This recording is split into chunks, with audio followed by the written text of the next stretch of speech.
야, 이분 또 야.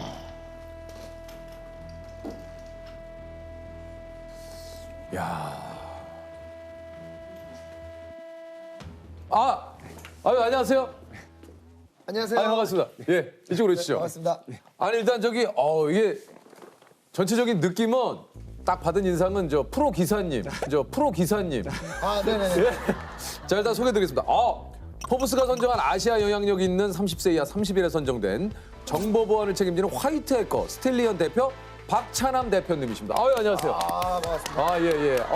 아유, 안녕하세요. 아, 반갑습니다. 예.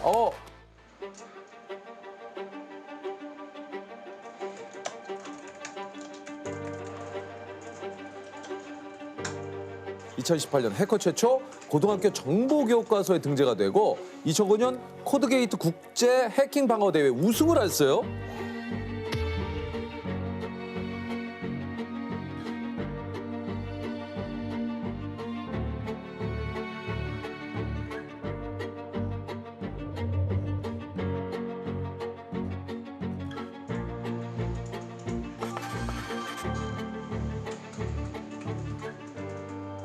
우리가 생각하는 해커는 뭐 약간 좀 검은 후드티에 그렇죠. 그죠? 남들이 알지 못하는 어디 으슥한 곳에서 뭔가를 계속 컴퓨터를 가지고 이런데 지금 화이트 해커는 어떤 일을 하는 겁니까? 그게 화이트 해커는 보통 해킹이라는 거를 방어 목적, 보안 목적으로 착한 목적으로 하는 사람들을 화이트 해커라고 하고 예. 반면에 이제 블랙 해커라는 것들은 그 반대되는 의미죠. 뭐 나쁜 목적으로 해킹을 한다. 정보를 빼내고 예. 국가 기밀을 막 또 이게 빼내고 네, 맞습니다. 기업 비밀을 빼내고 네, 기업 비밀을 빼는. 아니 그 화이트 해커로 일한 지는 얼마나 되셨어요? 제가 초등학교 5학년 때부터 공부를 했으니까 지금 한 20년 정도. 그러면 어릴 적부터 화이트 해커가 꿈이셨나요? 아니면 그래도 한 번쯤은 그런 블랙 해커에 대한 생각도 어렸을 때부터 그냥 그 화이트 해커 자체가 꿈이었고 영화나 이런 매체들에 보면 해커들이 엄청 멋있게 나오잖아요. 네, 맞아요. 그 막연한 동경 이런 것 때문에 그냥 책을 사서 공부를 시작을 했던 것 같아요. 그러면 실제로 타자도 좀 잘 치십니까? 타자 옛날에 잘 쳤어요. 옛날에 엄청 방금 저 한메 타자 얘기하시는 아, 거예요? 그렇죠. 왜냐면 이분 같은 경우에는 이제 뭐 1분에 몇 타 나오시는데 얼마나 치는지 1000타 정도. 1000타. 와. 1분에 1000타?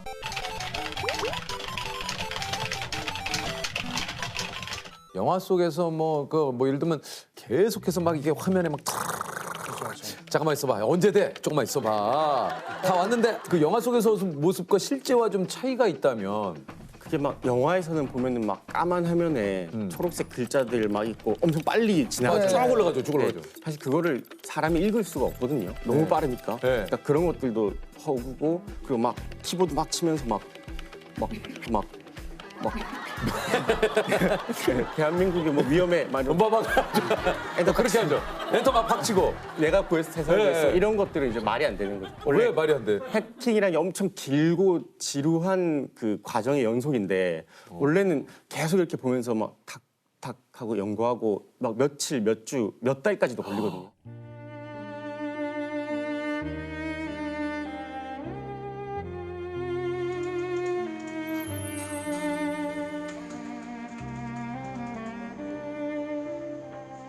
각급 국가보안시설의 정보 보안도 담당을 하고 계신다는데 주로 그 어떤 곳들의 보안 업무를 좀 하시나요? 주로 공공기관이나 금융사, 뭐 대기업, 군 이런 쪽을 많이 맡아서 하고 있습니다. 보통 그 보안 컨설팅이라고 해서 해킹을 직접 하고 그 해킹에 대해서 어떻게 하면 뚫린다라는 것들을 알려주는 뭐 그런 것들을 좀. 제가 이거 알기로도 유명한 그 해커분들 가운데 오히려 나중에 어떤 기업이나 국가기관에서 스카우트 돼갖고 일하시는 분들 굉장히 많다고 들었거든요. 예, 뭐 요즘에는 보안 전문가나 해커들이 워낙 여기저기서 데려가려고 좀 많이 시도하고 있습니다. 아니 그러면은 대표님도 인재를 뽑을 때 해커분들은 좀 우대가 됩니까? 해커분들은 워낙 그 고급 인재라 찾아다니죠. 막 잘하는 사람들이 여기저기서 조건도 많이 좀 제시를 하고 이런 식으로. 이게 근데 사실 아니 해커가 이게 와. 근데 사실은 해커분들이 내가 해커입니다라고 잘 안 하니까 뭐 소문을 듣습니까? 이렇게? 어떻게 합니까, 뭐 이거? 전라도에 누가 있고 뭐 경상도에 누가 있고 막 예. 약간 이게 또 해커하면은 검은 유혹들이 좀 있지 않습니까? 예. 예를 들면 뭘 좀 해킹해달라, 뭘 빼내달라 이런 거 혹시 받아보신 적 있어요? 요즘에 제가 뭐 경찰이나 검찰 이런 데 자문을 하니까 요즘에는 안 오는데 네. 옛날에 어릴 때는 뭐 현금으로 하는 그 도박 같은 게 있었거든요. 네. 그러니까 불법 사이트 같은 거군요. 예, 그런 거 패를 보는 걸 만들어주면 뭐 얼마 주겠다 뭐 이런 것들은 있어요. 이야. 근데 워낙 옛날이라 지금은 뭐 그런 것들은 없습니다. 이런 게 그러니까 예를 들어 뭐 뉴스에 뭐 예를 들면 엊그제 뭐 어디에 보안망이 뚫렸다. 일부러 그런 거를 일부러 해킹을 해가지고 자기 몸값을 올리는 경우도 있나요? 요즘에 그럼 바로 잡혀가지고 왜냐면 예전 같은 경우에는 뭐 CIA를 해킹했다, 나사를 해킹했다 이러면 스카웃을 해간다 이런 얘기가 있었지만 맞아요. 요즘에는 전혀 그렇지 않거든요. 아무도 인정해주지 않아요. 그런 불법적인 행위들은 커리어가 단절된다고 보시면 됩니다. 오히려 그렇게 나쁜 짓을 하면 예, 실제로 요즘에도 이렇게 해킹을 시도하시는 분들이 있어요? 이게 해킹이라는 게 24시간 일어난다고 보면 될 것 같아요. 그러니까 계속해서 그러니까 여기선 계속 전쟁을 하고 있는 거죠. 사이버 전쟁을. 우리가 모르지만 예, 예. 아니면은 은행에 있는 뭐 예금돼 있는 돈을 뭐 빼돌린다거나. 빼돌린다든가. 예, 예. 예. 그것도 하긴 하는데 그 저희들이 보통 그 화이트해커적으로 컨설팅을 하는 거죠. 직접 아니 이건 하면 안 되겠다. 다시. 아 그래요. 네네. 다시. 아 그래요. 네네. 그래서 약간 좀 보안. 약간 민감한 거 뭔지 같아요. 알겠어요. 그러니까 보안벽을 쌌단 말이에요. 예를 들면 기업에서 보안 시설을 완벽하게 이렇게 했습니다. 했는데 여기서 이제 한번 해보는 거죠. 예. 자, 그럼 우리가 한번 깨볼게요. 그래서 이거 깨지면 뭐가 문제죠? 이게 문제였습니다. 맞습니다. 야 그러면 그걸 이제 깨보신 적이 있으세요? 저희는 100%였었어요. 지금까지는 무조건 다 깨졌다니. 아직까지는 네 아직까지는 그거는 뭐 모를게요. 조세 진짜. 벽돌로 깨겠어요. 뭐. 진짜 어떻게 깨 그거를? 아니 그걸 어떻게 깨지? 아니 저 말씀하신 대로 직접 해결했던 사건들이 좀 있습니까? 뭐 해결했다보다는 뭐 민간 입장에서 좀 많이 노력했었던 건 예전에 그 320 전산망 사이버 테러가 있었던데 KBS와 MBC, YTN 등 방송사와 신한은행 등 일부 금융사들의 전산이 완전 마비됐습니다. 이들 방송사의 관계자들은 사내 전산망 마비로 현재 1시간 넘게 업무가 전면 중단된 상태라고 밝혔습니다. YTN 측은 방송용 편집기기도 모두 마비됐다며 곧 방송에도 지장이 있을 것 같다고 우려했습니다.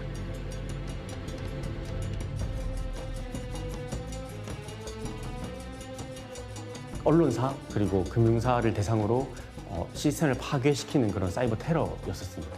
그 언론사 같은 데는 직접 그 당시에 가보니까 막 손으로 이렇게 써서 리포트하고 이런 식으로 하더라고요. 왜냐면 컴퓨터가 안 되니까. 그때 이제 언론사 가서 그 피해 입은 시스템들 같은 것들을 분석을 하고 이미 피해를 입었지만 2차 피해나 이런 것들 가능성을 또 발견을 했거든요. 그래서 그런 것까지 좀 방어를 좀 제한을 하고 이런 식으로. 그 첫 번째 공격을 분석하다 2차 공격 코드가 숨어 있는 걸 뭐 이렇게 알아내셨다는 그런 얘기. 네, 뭐 그런 그 뭐 공격 징후라든지 아니면 어떤 식으로 했는지 이런 것들에 대해서 민간 입장에서는 했고 실제 뒤에선 더 다른 분들이 많이 노력을 했겠죠. 저는 이제 드러난 게 그 정도고. 예. 아니 그럼 도대체 우리가 이제 가끔 우리 그 일상생활 일어날 수 있는 휴대폰이라든가 이메일이라든가 여러 가지 좀 해킹을 막을 수 있는 방법 혹시 있습니까? 일단은 저 같은 경우에는 공공시설, 뭐 카페라든지 아니면 밖에서는 와이파이는 안 쓰고 있고요. 공공 와이파이요? 예, 공공 와이파이는 웬만하면 해킹 된다고 생각을 하고 있어서 저 같은 경우는 데이터들, 5G 이런 것들 많이 쓰고 있습니다. 그리고 비밀번호 같은 것들은 보통 한 글자라도 사이트별로 다르게 하는 게 중요하고요. 왜요? 저는 다 근데 이거 하나하나 외우기가 너무 힘든데 이거. 이게 보통 이제 사이트가 50개면 사이트별로 비밀번호를 다르게 하면 50개를 외워야 되죠. 그러니까요. 그러니까 뭐 약간 패턴을 만들면 돼요. 예를 들어서 뭐 네이버다 이러면 N으로 시작하니까 비밀번호 앞에 N을 입력하고 다음이다 이러면 D로 시작하니까 앞에 D를 입력. 이런 식으로라도 다르게 해야 돼요. 아무리 뭐 보안이 잘 된 사이트에 가입을 했더라도 군소 작은 사이트에 가입을 했을 경우도 있잖아요. 그럼 거기가 뚫리게 되면 이게 또 골치 다 아프네. 대입을 하거든요. 사이트별로 해커들이. 그래서 어떻게 해야 돼? 그런 거랑 그리고 또 소프트웨어 업데이트가 이게 엄청 상투적으로 보이지만 제일 중요한 것 중에 하나. 왜요? 업데이트 왜? 업데이트를 하면 기능만 보통은 업그레이드 된다고 생각을 하지만 네. 거기에 이제 해킹 취약점도 함께 보안 패치를 통해서 막아지는 게 있거든요. 예. 그래서 만약에 내가 1년 동안 업데이트를 안 했다 이러면 1년치의 해킹 취약점을 그대로 안고 있는 거죠. 아니 그 요즘 그래서 그 집안에 있는 그 노트북이나 컴퓨터에 있는 그 카메라 그 회사에 있는 해커분들 공통점을 딱 보니까 보통 노트북이나 캠 같은 곳에 꼭 테이프로 가려두더라고요. 맞아요. 네. 저도 집에서 스티커로 가려놨어요. 그렇다고 하더라 보인다고. 애견 카메라에서 애견용 CCTV 있잖아요. 근데 그거를 해킹을 해서 영상을 몰래 지켜보고 녹화를 하고 사이트에 공개하고 이런 사건들이 좀 있었거든요. 그래서 Hey, please don't be scared or frightened. Who is this? You can never meet me. I'm a security researcher from Canada. I'm here to like help you if your password's been leaked. No. That's crazy. So we're white hats, and we don't have any malicious intent, but I'm just here to like kind of let you know, and so no one else like any black hat hackers. Damn, man. Like, are you able to see where I live and everything? Yeah. I mean, I don't know where you live right now, but if someone was really that dedicated, I mean, yeah, they could geolocate an IP. They could see when you're not home. There's so many malicious things someone could do with this. Right. 아니 그 이제 요즘 그 여러 가지 해킹 수법도 좀 이게 진화가 되지 않습니까? 그러니까 요즘 유행하는 해킹 수법은 좀 뭐가 있나요? 제가 보기에는 그 사회공학 기법이라고 해서 사람의 취약점을 이용하는 해킹 수법이 가장 심각한 것 같아요. 예를 들면 뭐 보이스 피싱 이런 것들도 어떻게 보면 다 사람의 취약점을 이용하는 그렇죠, 거잖아요. 제가 만약에 드라마 작가다. 근데 이를 보다가 여기 계신 분 이를 딱 봤는데 이런 컨셉이 너무 좋아서 조연으로 좀 하고 싶습니다. 메시지 보내고 시놉시스를 좀 봐주세요 하고 링크를 보내는 거죠. 네. 그러면 읽잖아요. 링크를 네네. 클릭하죠. 그러면 그때 뭐 타 아이디 비밀번호를 입력하고 나오네. 하거든요. 거기다. 그때 빠져나가는 경우가 많아요. 아 이거 뒤통수로 때리네 이거. 근데 보통 해킹이라는 게 막 엄청 심각한 고급 기술을 이용할 것 같지만 대부분 이런 사람의 취약점을 많이 이게 막 금융권 같은 데는 보안 예산을 막 몇백억씩 매년 쓰기도 그러니까요. 하거든요. 근데 보안이라는 게 100%가 없어서 어딘가는 홀이 있습니다. 왜냐면 컴퓨터지만 결국 컴퓨터도 사람이 만든 거잖아요. 그렇죠. 사람이 만든 거는 결국 실수라든지 허점이 있기 마련이라서 그런 확률을 줄여주는 게임이라고 봐도 될 것 같습니다. 그건 대표님이 정말 수백 개 업체를 하시다 보면 뭐 금전적으로도 뭐 굉장히 좀 수익이 갑자기 제가 뭐야? 아유 아까부터- 수익 물어보는 거예요? 아까부터 좀 봤는데 굉장히 고급 온다는 그냥 굉장히 편안하게 보여도 깜짝 놀랐네. 수익이 이게 뭐 제 수익이 뭐 높다 이거보다 요즘에 좀 저는 좀 만족스러운 거는 네. 예전에는 뭐 해커 뭐 보안 전문가 이런 대우가 많이 낮았거든요. 막 얼마 안 되고. 근데 요즘에는 수익이 엄청 높습니다. 그래서 회사 입장에서는 급여를 줄 때 좀 지장은 있지만 그래도 개인 입장에서는 좋으니까 이게 전체적으로 해커 입장에서는 좀 대우가 높아지고 있다. 실례지만 매출을 여쭤보는 건 실례입니까? 아니면 오픈이 돼 있습니까? 아니면 뭐 실례는 것. 실례는 아닌데. 실례는 아닌데. 저도 뭐 마음의 소리가 나왔네요. 아니 제가 좀 이해하면 아니, 실례죠. 혹시라도, 예. 실례. 제가 좀 아니 그러면 이거는 좀 곤란하면 얘기 안 하셔도 아, 예. 되는데 그 회사에 계신 분들은 어떻게 건 바이 건으로 받는 겁니까? 그게 네, 너무 직접적이야. 아니, 약간 케바케. 날카로운 질문이셨어요. 예. 그죠. 건바이건으로 받는 경우도 있습니다. 그러니까. 그게 예를 들어서 저희 회사의 그 해커분들이 글로벌 탑 레벨이 엄청 많아요. 각 분야.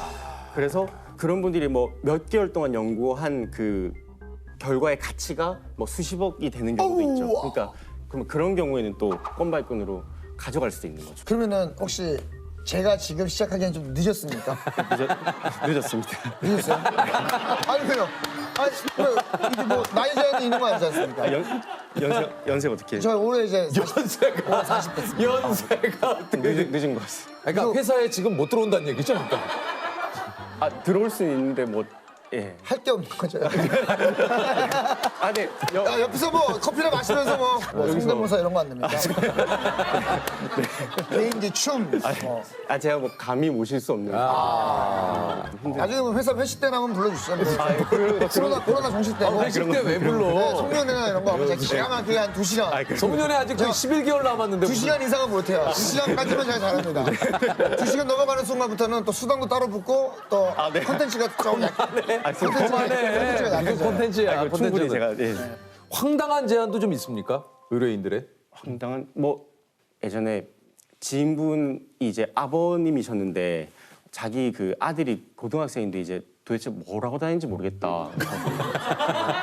휴대폰을 좀 보게 해달라. 이런 근데 사실 그게 보면 판도라의 상자이잖아요. 그거 뭐 그 마음이야. 뭐 이해한다 치더라도 그 보시면 또 뭐 합니까 그거. 안 보는 게 예. 낫죠. 안 보는 게 낫죠. 예. 그럼 혹시 이런 것도 해킹할 줄 알아 하고 도발을 하는 경우는 없습니까? 뭐 내 거 휴대폰 비밀번호 풀어봐 뭐 이렇게. 그 예전에 그 아는 기자분이랑 밥을 먹었나 뭐 미팅을 했는데 그 당시에는 휴대폰이 그 패턴으로 푸는 패턴, 네. 그거였거든요. 그래서 이거 잠금 뭐 풀 수 있냐? 10초 만에 풀면 손을 들어주겠다 이런 식으로 주시더라고요. 그래서 5초 만에 풀었어요. 어떻게 풀었어요?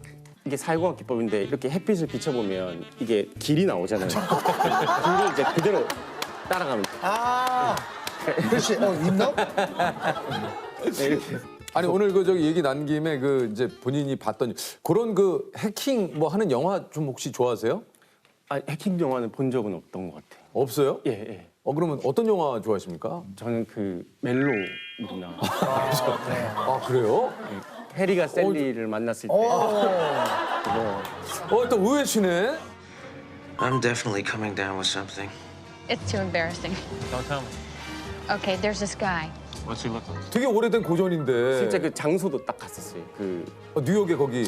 그 막 식당에서 막 이런 와 진짜. 와 진짜 좋아한다. 너무 좋아해서 뭐 그런 거 스파이물 중에서는 좀 현실적인 거. 어떤 거요? 그 모스트 원티드맨이라고 필립 호프만이 나온 건데 네. 이게 실제 그 영국 정보기관에 있었던 사람이 쓴 거거든요. 그래서 완전 현실이랑 거의 똑같아요. 모스트 원티드맨. 그러니까 이제 뭔가 좀 현실적인 거. 예. 물론 멜론은 현실적이지 않지만 근데 멜로를 왜 이렇게 좋아하세요? 뭐 결핍인가? 뭐 아무튼 그런 뭔가 공감돼요. 멜로를 좋아하시는. 예. 자 공통 질문 한번 좀 드려볼까요? 네.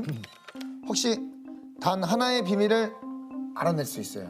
어떤 걸 알아낼 수 이건 엄청 명확한 건데 뭐예요? 저는 그 외계인 정보를 좀 얻고 싶어요. 그것 때문에 약간 미국 대통령도 되고 싶었어요. 어렸을 때. 그러면 이제 외계인 정보를 브리핑을 받을 수 있으니까. 그렇지 맞아요. 이거 좀 외계인 상당히 또 꿈이 미국 대통령. 어릴 때. 개인적으로 외계인이 있다고 생각하세요? 없다고 생각하세요? 무조건 있죠. 있어요. 무조건 있죠. 이런 것도 있어요. 뭐 사람이 그러니까 파충류인데 뭐 사람의 형체를 한 reptilian인가 뭐 이런 reptilian. 예, 그런 이야기도 있고 한데 그것까지는 사실 반신반의지만 아니 근데 예, SNS 보면은 막 유명한 해외에 유명한 사람들 reptilian이라고 해가지고 맞아요. 찰나의 순간에 이제 눈 모양이 막 도마뱀처럼 파충류로 변하고 막 변하고, 막. 그래요? 예, 있어요. 브리트니 스피어스도 reptilian. 알죠. 도마뱀 혀가 나와요. 이 정도까지 믿지는 않습니다. 그냥 이제 외계인이 있다 정도로 좀 정리. 일하면서 보람을 느낄 때는 좀 대표님 언제신지. 업무 자체가 항상 뭐를 막고 지켜주고 예방하고 이런 거라서 항상 좀 보람을 느끼기는 합니다. 근데 막 불을 끄는 사람처럼 이렇게 눈에 보이는 게 아니거든요. 그렇죠. 그래서 일반 사람들이 잘 몰라요. 그래서 이게 두 가지로 표현할 수 있어요. 뭐 했냐 아니면 뭐 하고 있냐. 이게 뭐냐면 해킹 취약점을 몇백 개를 막으면서 엄청 노력을 해요. 그렇게 해서 잘 막았으면 겉으로 보면 아무 일이 없잖아요. 그거는 그 사람들이 잘한 일인데 뭐 하냐고 물어봐요. 그리고 반대로 몇백 개의 취약점을 다 막다가 실수를 어떻게 하다가 하나가 딱 뚫리면 그러면 너희들 뭐 했냐? 이제까지 뭐 했냐? 뭐 이런 식으로 이제 잘해도 욕먹고 잘못해도 욕먹는 거죠. 근데 이 가급 시설 관련이나 아니면 사이버 보안 쪽에 계신 분들은 약간 그 소방관, 경찰, 군인 이거를 합쳐놨다고 보면 돼요. 나는 나 혼자 해도 잡는다. 사진이랑 주민번호, 몇 시 비행기 도착 시간하고 세자 있는 거라도 다 보내주시고. 보이스피싱 조직의 두목을 잡는 데 결정적인 역할을 했습니다. 보이스피싱! 보이스피싱 정체! 그날 전화가 뭐라고 온 겁니까? 아, 제가 소송 중이었는데 네네. 그 이제 소송에 필요한 자금을 대출을 좀 알아봤었는데 1,500만 원 정도 들어간다라고 생각을 막연하게 하고 있었는데 공탁금이. 예, 근데 이제 병원비에 소송비에 막 지치더라고요. 그래서 대출을 알아봤었어요, 이 금융에. 근데 저는 간이 사업자를 안 된다고 해서 포기를 했어요. 근데 그 과정에서 공탁 얘기를 했었지. 뭐 이렇게 또 좀 이제 대출을 좀 알아보시다가 요것도 뭐 이제 좀 잘 안 돼서 뭐 여러 가지 알아보던 중에 전화가 온 거라고 하더라고요. 포기를 했었는데 이제 제가 재판하기 한 일주일 전에 아, 여보세요? 검찰청이라고 하고 왜 공탁을 안 걸어놓냐. 그래야 재판이 빨리 이루어진다. 이래갖고 전화가 와가지고 아, 그러면 어떻게 해야 돼? 그러니까 계좌번호 수원지검 계좌번호를 줄 테니까 그걸로 입금을 해라 해갖고 1,500만 원을 나눠서 입금을 했어요. 저는 검찰청이라고 하고 제 재판 얘기를 너무 잘 알고 있어서 정말 많이 믿었죠. 그런데 그들은 어떻게 그것 때문에 고민하고 있는 거를 어떻게 알고 전화를? 그러게요. 이게 소송 중인 것부터 모든 내용들을 그러니까 알고 제가 있으니까. 이제 그 전화로 그 대출을 알아봤는데 그건 금방 풀린다 하더라고요. 그 정보는 정보는 금방 새나가고 제 정보는 한 300원 이렇게 팔린다 그러더라고요. 정보가 300원에 300원 그렇다 그러더라고요. 그러니까 이게 실제로 그냥 우리 개인 정보가 수없이 이곳저곳에 빠져나가다 보니까 사실은 어떻게 이걸 알았지 하는 소송 내용까지도 그쪽에선 다 알고 알더라고요. 이게 사실은 소위 말해서 작전을 펼친 거군요. 아들 통장으로 돈을 넣어놨거든요. 그래서 은행 가서 넣을게요 했더니 옆에 CD기에서 넣으라 하더라고. 그 CD기에서 아들 건데? 그러니까 괜찮다고 해갖고 CD기에서 넣은 거거든요. 그게 이제 문제가 된 거지. 그랬더니 조금 있다가 전화 와서 은행 직원이라 그러면서 큰일 났다. 아들 이름으로 보내줬더니 남의 이름이라 안 된다. 내 이름으로 다시 보내라. 그럼 그 돈이 돌아온다. 이래갖고 돈 없는데요 했더니 이제 옆에서 같이 일하던 사람들이 나 있어. 옆에서 오랜 재판을 한 거 아니까. 그래서 바로 10분 만에 1,500 또 뭐 1,600 해서. 그러니까 주변 지인분들이 또 도와주셨군요. 네, 1,600원은 오로지 꾼 돈. 이제 또 세탁소 가서 사랑방이었어요. 사람들이 많이 이렇게 있었는데 이제 돈 있어? 이제 전화하면서 돈 있어? 나 300 있는데 나 200 있는데 그러니까 그 자리에서 확실하네. 재판 오래 했으니까 이제 그렇게 믿은 거지. 그러면 이 이름으로 내 이름으로 보내야 이게 된다 해서 다시 모아서 1,500을 보내면 그 돈을 다시 온다 했는데 안 온 거 아니에요? 안 오더라고요. 근데 조금 걸린다. 아, 시간이? 시간이 걸린다. 뭐 은행 직원이 신분증하고 은행 출입증을 보내줬는데 그러니까요. 그리고 이제 대출을 한다고 그 자료를 해서 써서 또 팩스까지 넣었는데 또 조회를 해봤어요. 정말 똑같죠? 강남 은행이더라고요. 그러니까. 실제로 그 은행에 있어요. 이름이 뭡니까? 박지만. 박지만. 진짜 250 넣으면 되는 거예요? 내가 오죽하면 내가 이렇게 부탁을 하겠어요. 아, 진짜 되는 거예요. 나 진짜 지금 끝판이야, 지금 완전히. 내가 내 신분증까지 고객님한테 내가 다 있는데 내가 그런 거짓말을 하겠냐고요. 내가 지금 그러면은 10분, 20분 안에 넣어주면 언제 넣어줄 거예요? 감작가에서 지금 그 1시간 정도 소요된다 그랬거든요, 아까. 네. 예? 아무리 저희 안 걸려도 1시간은 걸릴 것 같아요. 미치겠다. 그러니까 이렇게 사흘간 12개 계좌에 총 3,200만 원을 보냈습니다. 도저히 안 되겠어서 간 거지 은행을. 그러니까 그 은행 직원이 준 그 명함에 있는 주소로 가신 거죠. 네네네.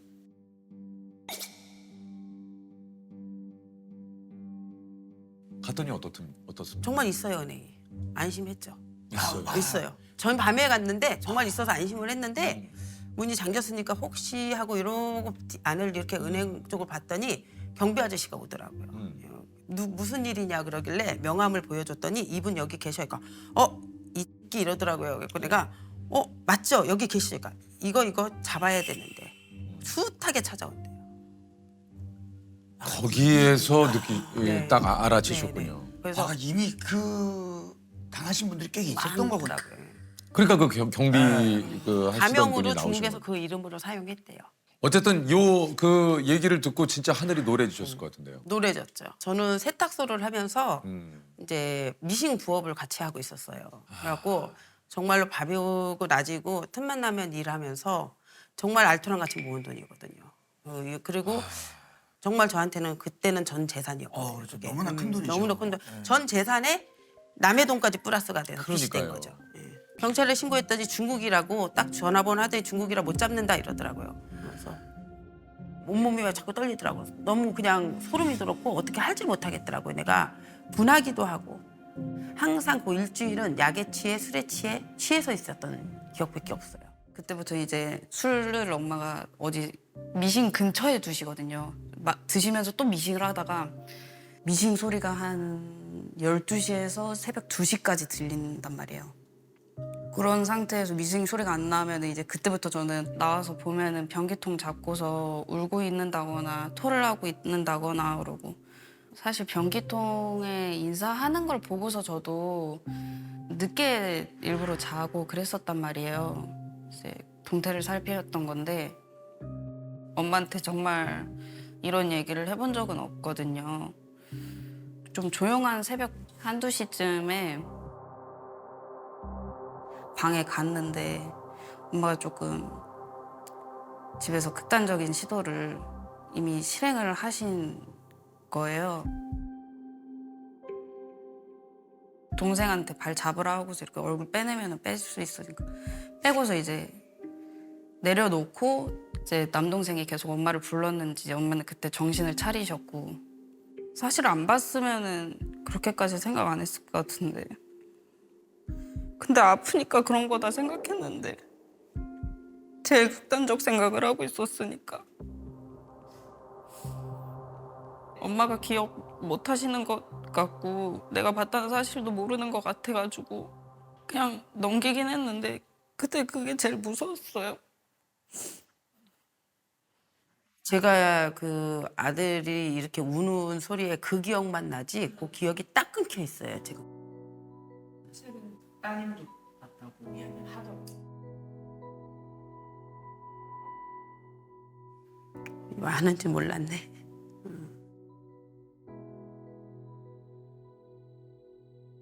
지금 이 얘기는 제가 처음 들은 거거든. 그 기억이 딱 블랙아웃이 됐어요.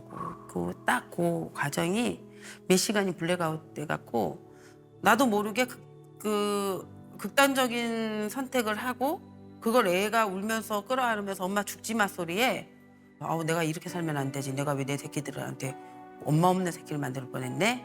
이제 정신을 차리고 그냥 수면제다 화장실에다가 다 버리고 그래 한번 다시 일어나 보자. 거기다 전화해서 계속 울면서 빌었어요. 뭐라고요?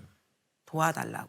그럼 500만이라도 달라니까 거기서 끊임없이 돈을 요구를 했어요. 그러면 그때부터는 이제 저도 머리를 쓰기 시작한 게 돈을 넣어달라 그러면 10원 넣어주고 대포통장 신고하고 100원 넣어주고 대포통장 신고하고 100만 원 넣어줬다 문자 보내면서 대포통장 먼저 신고하고 막아버리고 그냥. 그냥 막아버린 거.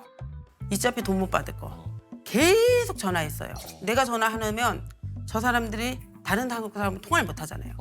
그냥 24시간 통화를 들고 있어요. 한 4일, 5일 욕을 하니까 나도 지치더라고요. 내 생활이 안 되더라고요. 이제 빨리 잊어버리고 벗어나야 되겠다 싶어서 욕을 안 하고 에이 그래 네 잘 먹고 잘 살아라. 근데 넌 3대가 망할 거야. 죽어서도 내가 망하게 할 거야 이러고 맨 마지막에 그렇게 보내고 안 했는데 일주일 만에 연락이 됐죠. 아니 그러니까 이게 또 참 신기하다. 그러니까 이게 여기서부터 진짜 이게 뭔가 또 영화 같은 이야기예요. 네. 그 전화번호 오길래 안 받았어요. 계속 오길래 받았더니 도와줄 수 있어요? 뭐가요? 저희도 도와줄 수 있어요? 김성자 씨 저 좀 도와주세요. 또 욕을 했어요. 어디다 대고 또 사기치냐고 욕을 막 하고 끊었더니 다시 전화 와서 아니라고 자기 좀 도와달라고. 내가 김성자 씨 도와주려고 그런다고. 네가 나를 뭘 도와 이랬더니 총책 정보를 주겠다. 와, 그러니까. 자기는 총책이 아니다. 그 저한테 제보 준 사람은 은행 사칭한 사람이에요. 저희도 도와줄 수 있어요? 어떻게 도와주면 돼요? 그 사람이 사장이고 네. 그 사람이 우리 여기에서 일 시키고 협박하고 저희 이런 일인지도 몰랐고요. 예. 지금 나가 술 먹고 나가 있는 상태에서 지금 전화한 거거든요. 예. 우리가 전화했다는 얘기도 진짜 이거 비밀 보장해줘야 됩니다. 아니 본인을 살려달라고 지금 성자 씨한테 전화를 하신 거 아니에요? 저한테 제보 온 거는 자기도 감금되고 두드려 맞고 그러고 있다. 그러니까 제발 자기 좀 살려달라. 그러면 경찰에다가 본인이 신고하면 되잖아요. 감금돼 있어서 못 하고 있다. 그리고 자기네는 신고를 하면 바로 걸린다. 이게 전화 통화한 내역들이 걸리니까 김성자 씨에게 하면은 이거는 이제 또 다른 범죄를 위해서 전화한 거라고 생각을 할 수 그리고 있겠군요. 믿은 게 낮에 전화를 안 하고 밤에 하더라고요. 낮에 은행 시간에 전화 안 하고 밤에 하더라고요. 그 기록이 남으면 안 돼서 몰래 한다. 처음엔 정말 또 사기치려고. 근데 그거는 아니라는 거를 그 내부 사진을 보내주더라고. 이 사람을 잡았는데 어떤 근거가 없으면 이 사람을 잡아낼 수가 없대요. 이거 어떤 증거라는 거? 보이스피싱 사무실 주소 알 수 있냐고 물어보더라고요. 아 이거 진짜구나. 잡아야지. 반드시 잡아야지. 그때부터 저한테 제보한 사람을 더 으르고 달래서 돈 보내줄게. 자료 더 줘. 그 며칠을 그런 것 같아요. 중국 핸드폰 번호래도 중국 핸드폰 번호 132에 132에 290 290 97이요. 9요. 그 사람이요. 이름이 뭐예요? 최 몇 년생이에요?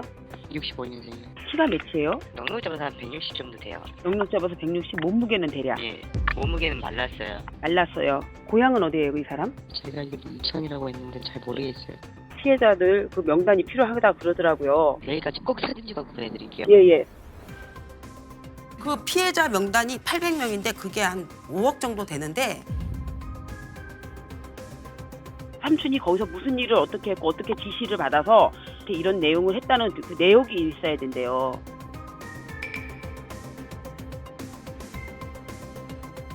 그 경찰서로 갔죠. 가서 이제 제보하고 총책은 한국 사람이거든요. 근데 구정 미치니까 명절새로 온다는 거예요. 왜 한국은 그 사람은 한국 왜 들어오는 거예요? 설날이잖아요. 아 설날 명절새로 비행기표 시간 알려드릴 거예요. 비행기표 시간이랑 내 이름이랑 해갖고 알려줄 거예요. 근데 내가 전화하기 전에 먼저 전화하지 마요. 절대. 그 사람이 꼭 가서 잡혀야지만 우리도 들어갈 수 있어요. 예. 꼭 잡을게요. 토요일날 10시 30분 비행기예요. 예. 칭다오에서 가는 거예요, 일단. 칭다오? 네. 그 경찰이 어쨌든 이렇게 해서 이제 그 총책의 정보를 줬잖아요. 네네. 어떻습니까? 바로 검거가 됐습니까? 어렵다고 계속 그러더라고요. 왜요? 중국이라 이게 믿을 수가 없다 이래갖고 계속 제보를 갖다 줬어요. 저요. 계속 그냥. 처음에 2월 8일 10시 25분 칭다오에서 들어온다 했더니 항공사 몰라 못 잡는데요. 그래서 항공사까지 사람 다 알아봐줬더니 경찰에서요? 항공사 편을 알아봐줬더니 좌석표 몰라 못 잡는데요. 에? 아우 좌석표 알아야 돼요. 4,000명 넘게 들어오는데 거기서 몇천 명이 들어오는데 어떻게 잡아요? 얼굴을 알잖아요. 사진도 보내주고 주민번호도 알려줬지. 못 잡는데요. 그래서 저는 오는 날짜에 맞춰서 집에 가서 잠복하고 있었어요. 아, 그러니까 6시간. 지금 그 조직원 집에 그 조직원 총책이 명절 또 명절을 세기 위해서 올 때 왔어요. 경찰 못 잡으면 내가 잡지. 못 잡는다 그랬으니까 끝까지. 그럼 내가 잡아갖고 갈게. 일단 잡히기만 해봐. 이게 먼저였어요. 애들이 엄마 어디야? 배고픈데 어디야? 그럼 밥 차려주러 가야지. 차로는 40분 걸려요. 갔다가 밥 차려주고 또 와서 밤새 잠복하고. 근데 불이 안 켜지더라고. 동네 언니가 전화가 왔더라고. 너 어디야? 잠복하고 있는데. 야 뉴스에 너 얘기 나왔어. 인천에 그 최모 씨 너 거잖아. 50대 남자 네 거잖아. 잡혔대? 그리고 바로 경찰서에 전화했더니 아 어떻게 알았어요? 잡았습니다. 그럼 갈게요. 다음에 오세요. 자기가 연락하겠다. 이러고 끝. 그리고 끝. 그러니까 이게 이제 그 당시 기사나 뉴스에는 경찰이 오랜 그 노력 끝에 보이스피싱 조직의 총책을 검거했다. 이렇게 뉴스가 나갔을 거 아닙니까?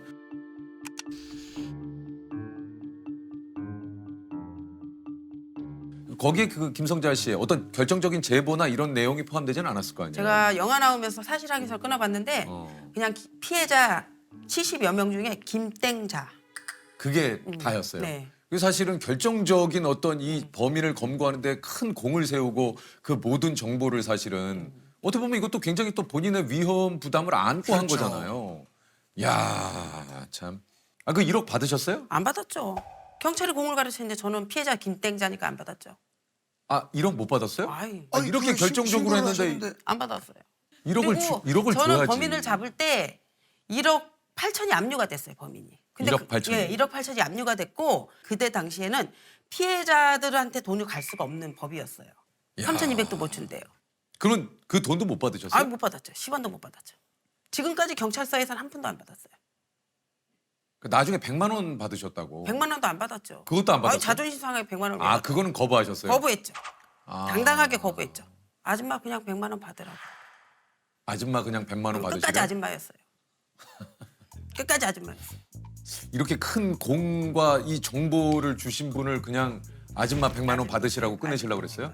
영화 나오면 나 방송국에 다 떠들 줄 알아 했더니 무슨 영화요? 시민덕희 영화 나올 거라고 기다리라고 이랬는데 그게 4년 있다 나왔어요. 아니 그 영화 나간 이후에는 그쪽에서 연락이 없습니까? 없어요. 근데 다른 경찰들이 자꾸 전화 와요. 뭐라고요? 미안하고 고맙다. 그러니까 다른 경찰들이 전화 와요. 그리고 다른 거보다 그냥 아줌마가 아니에요. 김성자 씨입니다. 네, 맞습니다. 예, 빚은 다 해결이 되셨습니까? 해결했죠, 진짜. 진짜 해결. 잘 됐습니다. 이미 영화를 보고 너무 가슴이 아팠다고 국민권익위에서 5천만 원을 받았어요. 받았어요. 5천만 원에서 이제 그 포상금으로 받았는데 이걸 받고 한참을 생각을 했어요. 보이스피싱을 당하면 범인을 잡아도 돈을 찾을 수가 길이 없어요. 판례가 없더라고. 그래갖고 원금 회수하는 법을 만들려고 변호사 소송을 준비하고 있어요. 그러니까 실제로 그 이제 아까 얘기한 대로 이제 범죄 수익금은 국가에 귀속이 되는데 피해자들이 좀 나눠서 가질 수 있는 이 판례를 지금 만드시기 위해 소송을 하고 계시다는 얘기예요. 이제 소개를 드리겠습니다. 사기 없는 세상을 꿈꾸는 33년 사기꾼 전문 검사 임채원 검사님이십니다. 안녕하세요. 네, 반갑습니다. 자나깨나 사기 생각, 안전하 선하 사기 생각, 언제나 사기 없는 세상을 꿈꾸는 서울 동부지검 중요경제범죄조사단장 부장검사 임채원입니다. 아이고.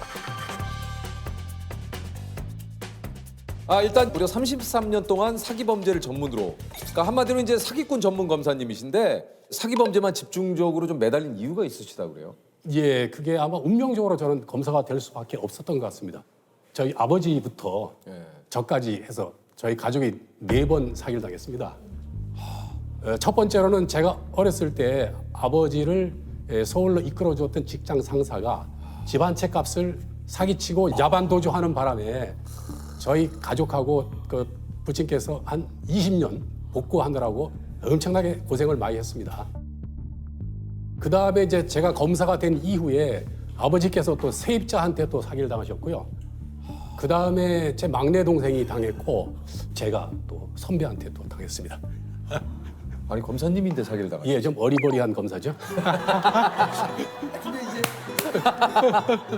한 10년 정도 알게 된 학교 선배가 자기가 이번 달에 신용카드 사용 대금을 못 막으면 신용불량자가 된답니다. 690만 원을 빌려줬는데 그 이후에 이제 연락이 없어요. 그래서 겨우겨우 이제 연락을 해서 갚아달라 그랬더니 뭐 계좌번호를 가르쳐달라 그러더라고요. 그 계좌번호를 가르쳐줬는데 아직까지 한 푼도 안 들어왔습니다. 아니 계좌번호까지 불러줬는데도 아직도. 아니 근데 이런 것도 좀 여러 가지 그 법적인 조치를 취할 수 있는 거 아닙니까? 검사가 첫째 사기당했다는 얘기를 하면 그 자체가 벌써 무능한 검사로 또 인식될 수가 있고 일단 스스로가 이제 자괴감 너무 창피하잖아요. 아니 남의 사기 사건 사기당한 사람을 구해주기 위해서 이렇게 하는데 이 자기 머리도 못 깎는 이 어리버리한 검사가 어떻게 그러다 보니까 사기 사건을 보면 꼭 내 사건인 것처럼 더 열심히 보게 되더라고요. 더 막 그냥 이게 막 의지가 좀 의욕이 막 불타오르시는군요. 그 주소 있죠. URL이라고. 그래서 함부로 터치를 하게 되면은 그 순간에 이제 악성 앱이 깔립니다. 악성 앱이 깔리면 내가 거는 전화나 상대방이 오는 전화가 전부 다 범인들이 다 가로채거든요. 이 피해자는 그것도 모르고 이제 뭐 검찰청이나 이런데 그 뭐 금융감독원에 전화를 한다고 하는데 그게 범인들이 가로채기 때문에 거기에서 당한 그 사람들이 되게 많습니다.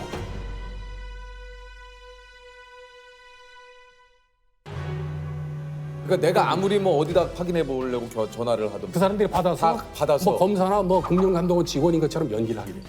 심지어는 이제 그 학생들 상대로 보이스피싱 예방교육하는 교사가 3억 2천만 원 털렸고요. 3억 2천만 원이요? 예. 이게 나름대로 이제 공부를 했는데 그 출산휴가 갔다 오는 그 기간이 1년이었거든요. 1년 동안 새로운 수법이 전화 가로채기 수법이었기 때문에 그렇게 됐습니다.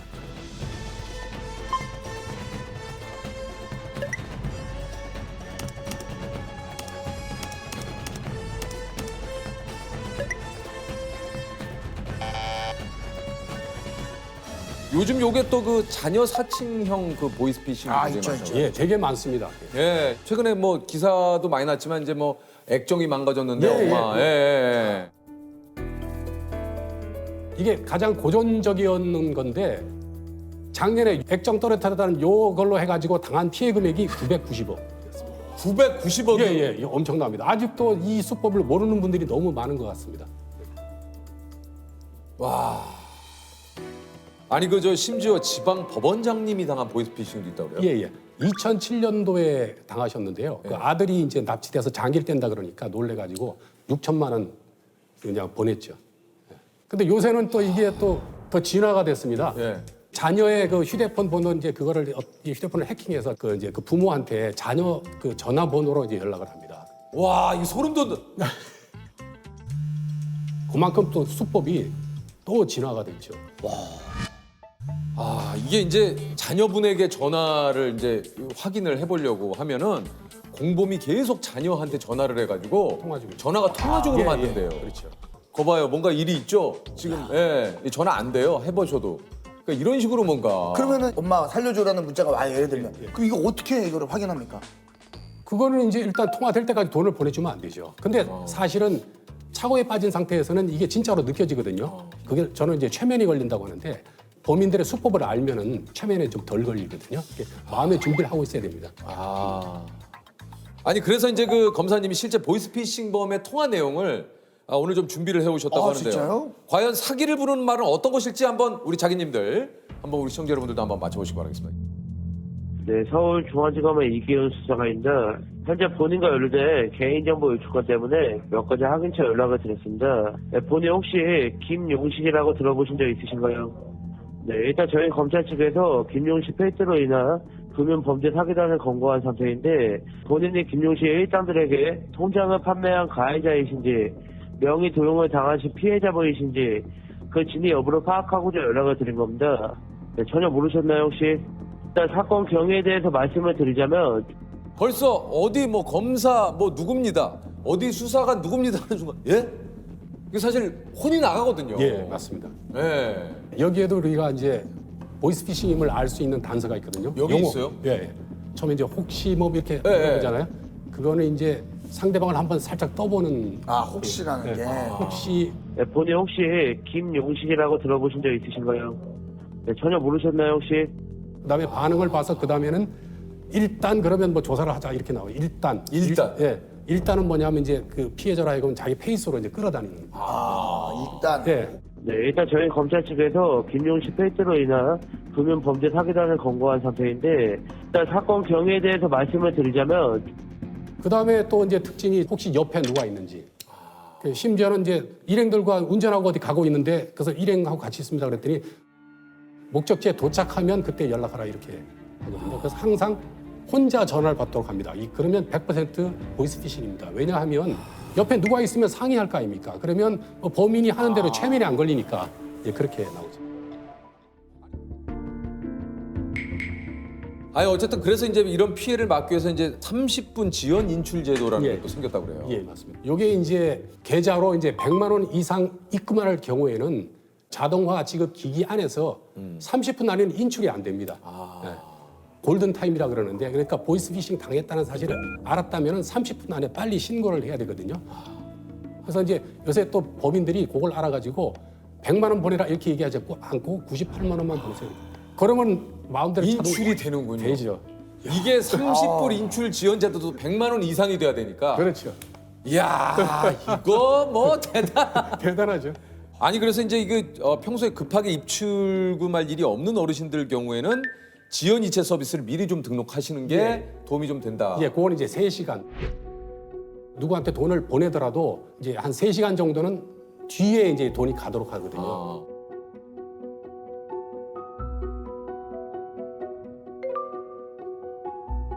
그러니까 이 30분 지연 그 인출 제도보다는 더 이제 이렇게 보호가 되는 거죠. 예. 우리 어르신들 말고도 또 요즘 그 젊은 분들도 이렇게 좀 미리 해두면 좋은 것들이 좀 있습니까? 예, 있습니다. 개인정보 노출자 뭡니까? 개인정보 노출자 사고 예방 시스템. 개인정보 노출자 사고 예방 시스템에 거기 뭐냐 금융감독원에서 만든 그 사이트인데요. 거기 들어가서 이제 개인정보를 입력을 하면 뭐 이렇게 새로운 또 계좌가 개설된다든지 아니면 새로운 그 신용카드 발급된다든지 이런 게 이제 예방이 되고요. 그 다음에는 이제 그 명의도용 예, 명의도용 방지 서비스가 있습니다. 요거는 이제 정보통신 그 뭐더라? 정보통신진흥협회. 정보통신진흥협회에서 되게 검사님이신데 인간적이시네요. 그 굉장히 좀 인간적입니다. 검사님의 네. 모더라가 너무 따뜻하게 나왔어요. 모더라가. 아니 어쨌든 이제 명의도용 방지 서비스에 가입을 하게 되면 어떻게 되는 건가요? 휴대폰을 보면 통상 3개, 4개 정도 한 사람이 이제 개통이 되는데 거기에 들어가서 이제 확인을 하게 되면은 내가 지금 현재 몇 개가 개통돼 있는지 그리고 추가로 개통되는 걸 제한할 수가 있고요. 만약에 또 어떤 사람이 내 명의를 도용해서 개통할 경우는 이메일로 문자가 옵니다. 그러니까 어느 정도 예방에 좀 도움이 되겠네요. 예, 많이 되죠.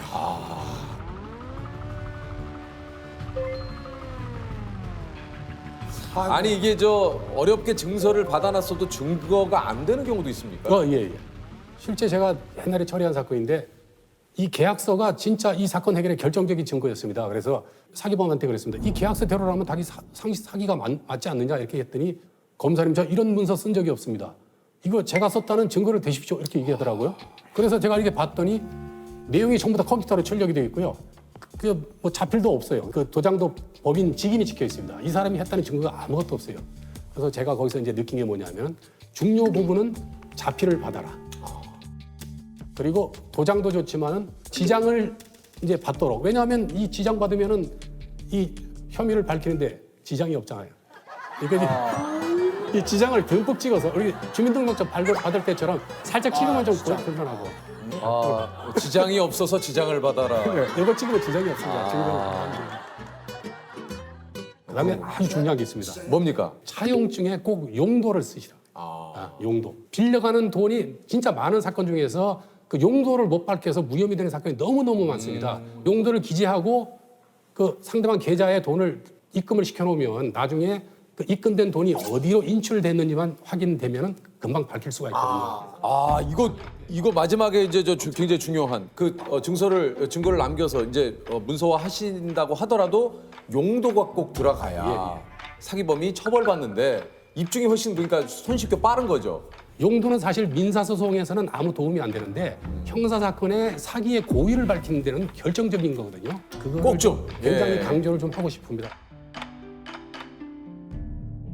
아니 이게 사기 범죄 피해자분들의 정신적 고통이 이게 얼마나 큰지 그 말해주는 통계가 있다고 그래요. 예. 예를 들어서 올해 사기 사건이 발생했으면 다음 해 자살하는 사건 수가 좀 는다는 그런 통계학적인 그런 관련이 있습니다.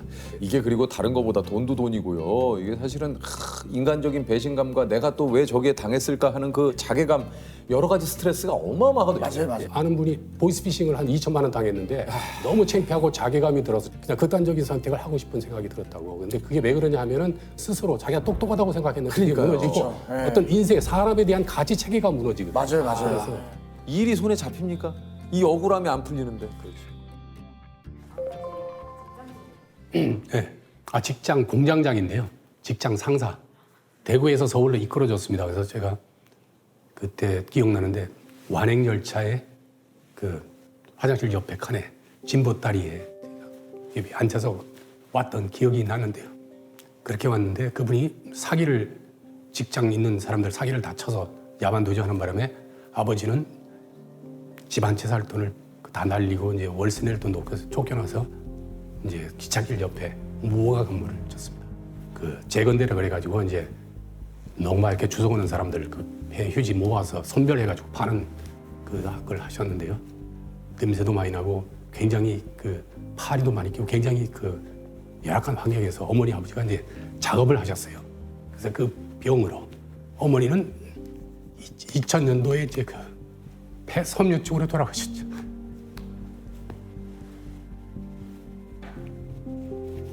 그러니까 그런 걸 생각하면 사기 사건을 그냥 볼 수가 없다.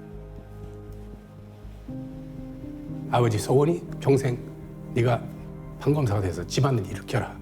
그래가지고 이제 열심히 공부를 했죠. 그래서 3번 떨어지고 4번 만에 이제 시험이 됐는데요. 어떤 날은 내가 지금 진짜 어렵게 검사됐는데 너무 힘들다. 에이, 나가서 그냥 변호사나 할까? 이런 생각도 했죠. 합격하고 나서요. 그 동네 어른들 다 모아놓고 지하에서 식당 하나 빌려서 잔치를 했습니다. 그때 제가 한 말이 어려운 사람들 위해서 열심히 하겠다 이런 얘기했어요. 그래서 그거를 실천했다고 할까요? 아 지금 이제 현직에서 지금 금년 12월 7일 날 은퇴. 이제 얼마? 이제 얼마? 만 63세가 되면 은퇴가 됩니다. 좀 기분이 좀 어떠세요? 기분이요? 진짜 사건 하나하나 속에 그 사람들의 사기 피해자들의 인생이 녹아 있거든요. 그래서 앞으로 이제 사기 예방 운동을 좀 하고 싶습니다. 사기꾼한테 돈을 빌려줄 때 차용증 하나 써달라 그러면 막 화를 내고 그 차용증이나 증거를 안 남기려고 하는 사람이 오히려 사기치려고 하는 사람이라는 그런 사회적인 인식이 형성된다면 굉장히 사기가 획기적으로 줄 것 같습니다. 그래서 그런 부분에 좀 내가 일조를 할 수 있다면 뭐 굉장히 의미 있는 삶이 될 것 같습니다.